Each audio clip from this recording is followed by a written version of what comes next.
Hey everyone, welcome back to my channel. In the previous video we explored how signals and slots works in Qt, the backbone of event-driven programming in the framework. We saw how objects can communicate directly with each other using connect method. But today we're taking it to the next level. We'll learn how to decouple our application models so they don't need to know anything about each other. We'll create a central Signals Manager, a separate model that handles all communication between different parts of our application. By the end of this video, you'll know how to build scalable Qt applications with clean architecture and zero dependencies between models. So, why would you want a central Signals Manager? There's several solid reasons to do that. Well, firstly, each model becomes independent. So you can separate the lower, middle or higher level of your application and link signals from each other through the Signals Manager submodel. Secondly, if you imagine that you're working with your team, you can divide the responsibilities that way so one developer can work on the UI and another with business logic. And all what you have to do is to agree on what signals you will receive and emit. And also, testing your application becomes trivial. You can test each model in isolation without spinning up the entire application. This is the pattern we're building today. A central hub that all models connect to, but none of them know about each other. In the sense so that you won't connect the signals and slot directly between classes. Instead, we're going to use special static instance of Signals Manager model, which will take full responsibility for sending signals, okay? Let me show you what we're building. Here's our project structure. We have three components here. First one is main project. It is where the application starts via main C++ file and also main window appears as the graphical user interface model. We have a low-level model where all the details of our project are implemented. And we also have a model named shared, the most important one in this structure, which contains our Signals Manager class definition. Now, let's take a look inside this project. First, let me show you how our project files are set up. The key is proper linking between models. This builds our Signals Manager as a static library. Both other models will link against it. The next one is low-level module. Notice how it includes the shared headers and links to the shared library, but knows nothing about main project. And the last one is the main module. The subproject includes both of the static linked libraries, but still no direct coupling between main and low level. And if you take a look at the main window file, there is no including of low-level.h file, so there is no knowledge of calculating class file. It is also not linked directly in definition file of main window C++. We're going to provide all signals through the Signals Manager class that we're going to implement it later. In a low-level file, we're going to define a simple calculator slot, which is going to, as you can see, I've already linked the Signal Manager, which is going to summarize two numbers of integers and return results out to the main module, also through the Signals Manager class.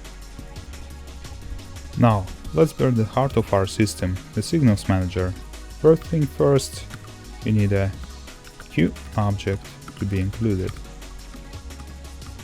Next, let's create a class named as Signals Manager that inherits Q object.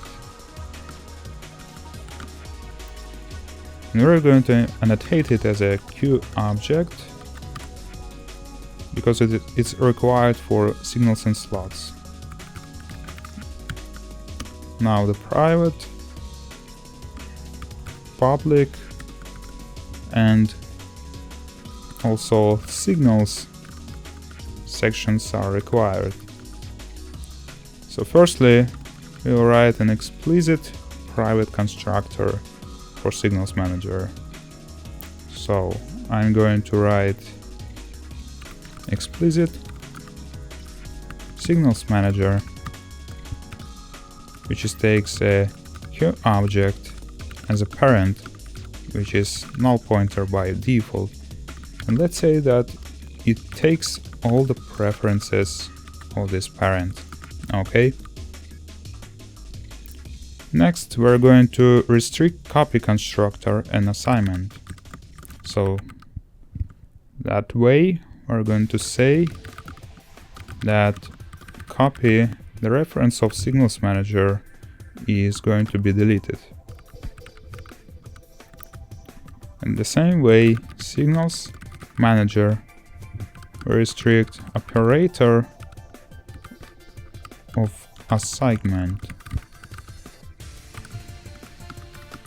Delete. Okay, so the next step is let's implement one and only one instance of our class. Let's say that the static SignalsManager instance is going to give us the static instance as a copy of this class. So we're going to return instance. Now I declare two signals. The first one is a calculate signal, or maybe it's better to name it as onCalculate, which is takes two integers a and b. And we're also going to declare on result signal, which will be emitted from the low-level module when the calculation results are ready. Okay, so the main point is, when you're about to emit another signal through the SignalsManager class, such as calculate or on result, you could execute the instance of this class and point on which signal is supposed to be emitted, right? Let me show you what the application framework looks like from the outside.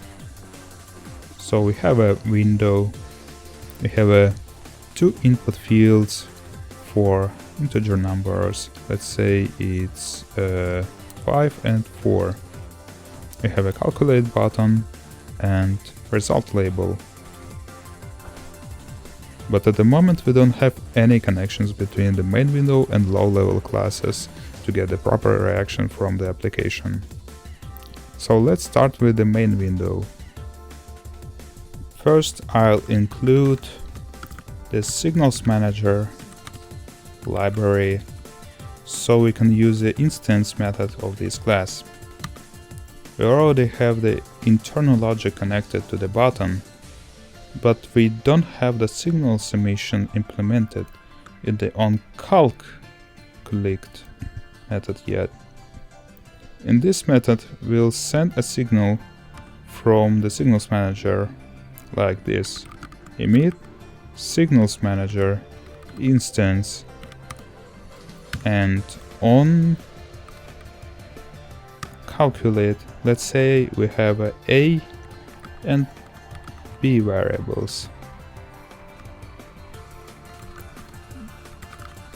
Okay, so a and b.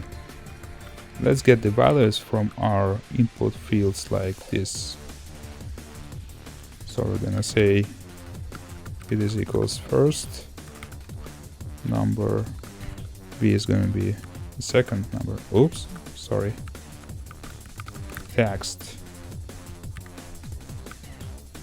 to int, and we're going to take a Boolean operators, right? Okay, and for b it is a second now. OK1 and OK2 are Boolean variables. Check if the connection was successful. Next we check if both is OK, OK1 and OK2,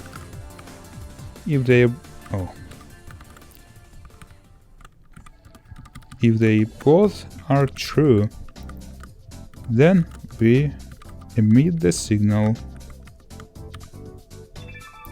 and exit the function. Otherwise, we display an error message in the result label. Res label set text error wrong numbers given. Okay. Next, let's implement the onResultReceived slot, which gets called when the SignalsManager emits its signal.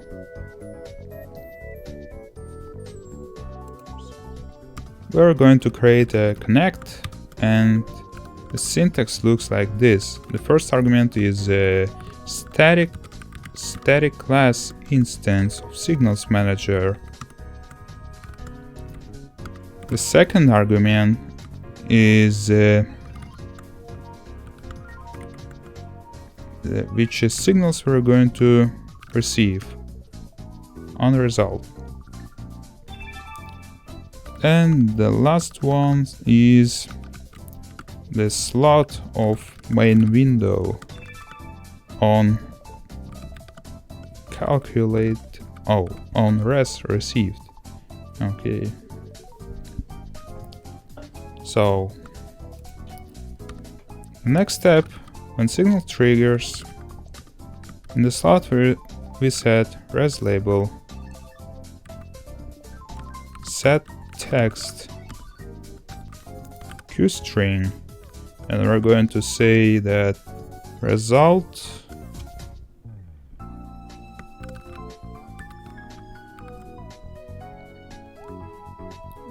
is the argument given by the slot. Okay, this way we're implemented the sending and receiving signals through the SignalsManager. Let's repeat these steps in the low-level module. So, the calculator, the low level, I'm going to just create a connect function that takes the SignalsManager instance and takes a signal named on calculate, and we're going to link it via on calculate slot of this class. Inside this method, I'm going to debug that we're calculating A plus B variables. So we got a result A plus B, and we're going to emit SignalsManager instance on result, and we're going to give the result. Okay, now let's build step by step. Firstly, I'm going to take shared project, click on clean and rebuild. Right, it builds correctly. Now let's go to the low level and do the same thing, clean and rebuild. And the final one, last but not least, main project, clean and rebuild. Let's run this. Okay, so let's input 5 and 4 and let's try to calculate it, and boom, we got a result. 5 plus 4 gave us the debug from calculation class. Let's give a sign -6, and it gave us sign -1. If I gave not a number string, it's going to react this way, so it says wrong number given. If I'm going to give a too large number, it says that it's wrong number because integer is not that long as a given number. But matter of fact that application works correctly, as you can see on the screen. So let's summarize this video. We will learn how to break down a Qt application into submodels, and crucially, we've seen that the separation gives us elegant control over signals through a signal manager. This allows us to build truly independent models, communicate through the Signals Manager, and delegate responsibility for different algorithms to separate models. Thanks for watching, everyone. I'll see you in the next videos.